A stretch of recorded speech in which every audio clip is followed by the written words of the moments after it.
You know, they did the London one, season 4. Another wonderful, wonderful, wonderful, wonderful rewatch is London.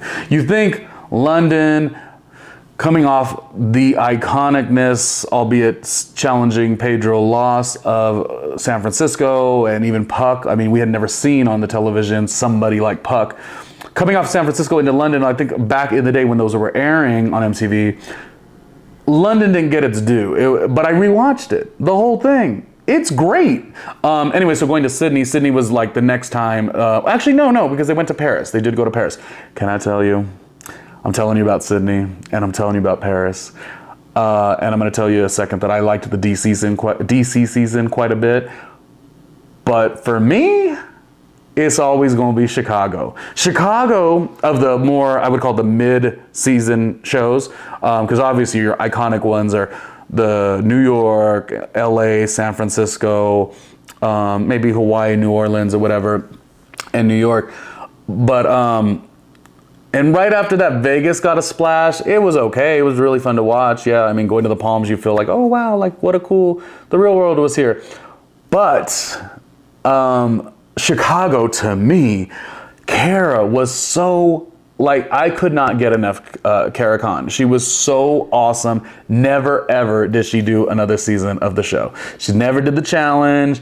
And, but I just thought she gave so much on that show. That was the one with Chris, Anissa, Theo, that also had Carrie and Kyle. Kyle, who, you know, went on to be insanely successful within sports broadcasting or whatnot. That season I cannot find on Paramount Plus currently. I would always search for it.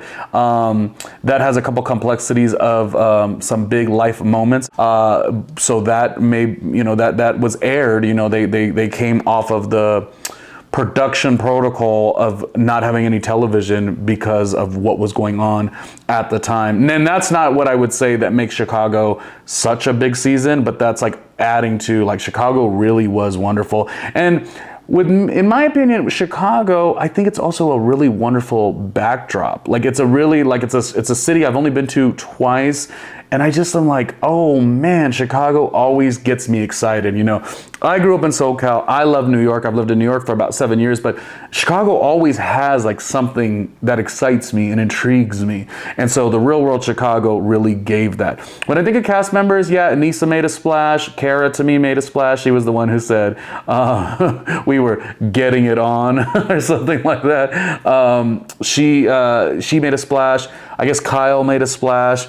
But really people like Carrie or even like Chris or even like Theo, they didn't do many other seasons. It was sort of like just at that exact moment. I mean, all in all, like, that Chicago season was such a good season. And again, it's one of the reasons I'm always like, oh my God, I want to move to Chicago at one stage in my life. Possibly. I don't know if there's a connection with that. But by the way, I think I just heard a report that Chicago really is like one of the greatest big cities. So there's something to that. But yeah, that one's harder to find. You can search on Paramount Plus. Sometimes you're like, oh, I think I see it, and no, I don't. But to me, a bit of a timeless episode, specifically all that was going on at that time. And again, Kara, one of my favorite of those cast members, which we never saw again. Sometimes I have to search online and find her Instagram and see what she's up to.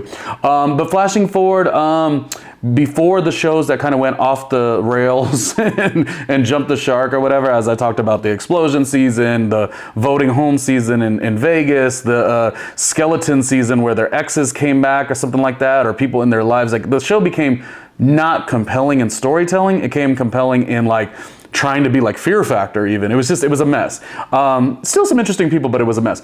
Probably the last season that I really enjoyed, obviously the Brooklyn season, you know, it still was okay. But the DC season, I was very connected to Mike. Mike only did the one season. In fact, he never did. He's very much a physical guy, but he always wanted to move more forward into acting. And you've seen him on different things over the years. He never necessarily blew up with like this huge name, but you would see him on like a This Is Us or whatnot, just like a little role. And he's always been an actor and done a ton of different things. But I think in the time where he was doing the show, it was where if you went to go do a reality TV show, you couldn't be taken seriously as an actor. So that's why, from interviews I've heard, that's why he's never went on to do the challenge. But I think he'd be great at the challenge. And you know, it was just, to me, DC was a good season.